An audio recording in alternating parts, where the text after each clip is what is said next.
രാഹുൽ മാങ്കൂട്ടത്തിൽ വിവാദത്തിൽ ഇത്രയും കടുത്ത നടപടി ആവശ്യമില്ലായിരുന്നുവെന്ന് എ ഗ്രൂപ്പ് പറഞ്ഞിരിക്കുകയാണ്. നടപടിയിൽ മുതിർന്ന നേതാക്കൾക്ക് അടക്കം കടുത്ത അതൃപ്തിയുണ്ട്. വിശദീകരണം പോലും ചോദിക്കാതെയുള്ള നടപടി കടുത്തതാണെന്നും ആരോപണം അംഗീകരിച്ചതുപോലുള്ള സമീപനം CPM-ന് ആയുധമായെന്നുമാണ് വിലയിരുത്തൽ. ഇതുവരെ രേഖാമൂലമുള്ള പരാതിയില്ല എന്നും എ ഗ്രൂപ്പ് നേതാക്കൾ പറയുന്നുണ്ട്.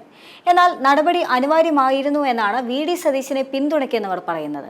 പാർട്ടിയുടെ മുഖം രക്ഷിക്കാൻ നടപടിയിലൂടെ സാധിച്ചുവെന്നും സതീശൻ വിഭാഗം പറയുന്നുണ്ട്. സസ്പെൻഡ് ചെയ്തിട്ടും പ്രതിപക്ഷ നേതാവിനെതിരെ പോലും പ്രതിഷേധമുണ്ടായി എന്നും നിയമസഭയിൽ രാഹുലിനെ സംരക്ഷിക്കണമെന്നും ആവശ്യമുയരുന്നുണ്ട്.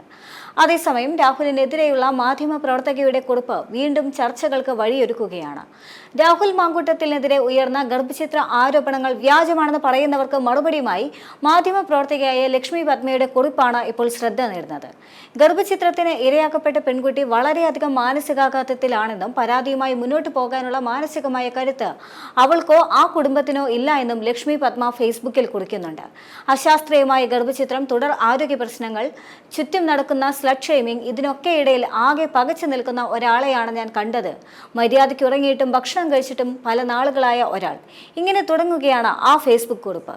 എന്നാൽ മറ്റു ചില രാഷ്ട്രീയ താല്പര്യക്കാരും മറ്റു ചില മാധ്യമങ്ങളും രാഹുലിനെതിരെ വേട്ട തുടരുന്ന സാഹചര്യവും വിസ്മരിക്കാനാവില്ല എന്നതും വാസ്തവമാണ്. രാഹുൽ മാങ്കൂട്ടത്തിനെതിരെ ലഭിച്ച ആകെ 13 പരാതികളും മൂന്നാം കക്ഷികളുടേതാണ് എന്ന റിപ്പോർട്ട് കഴിഞ്ഞ ദിവസം പുറത്തു വന്നിരുന്നു.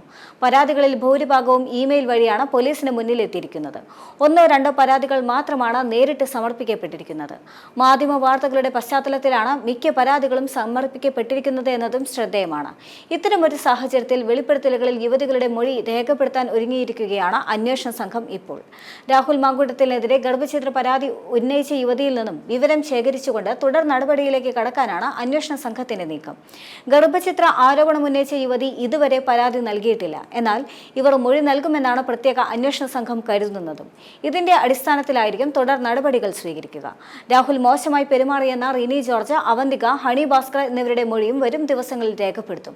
നിലവിൽ സ്ത്രീകളെ പിന്തുടർന്ന് ശല്യപ്പെടുത്തിയെന്ന കുറ്റം ഉൾപ്പെടെ ചുമത്തിക്കൊണ്ടാണ് ക്രൈംബ്രാഞ്ച് സ്വമേധയാ കേസെടുത്തത്.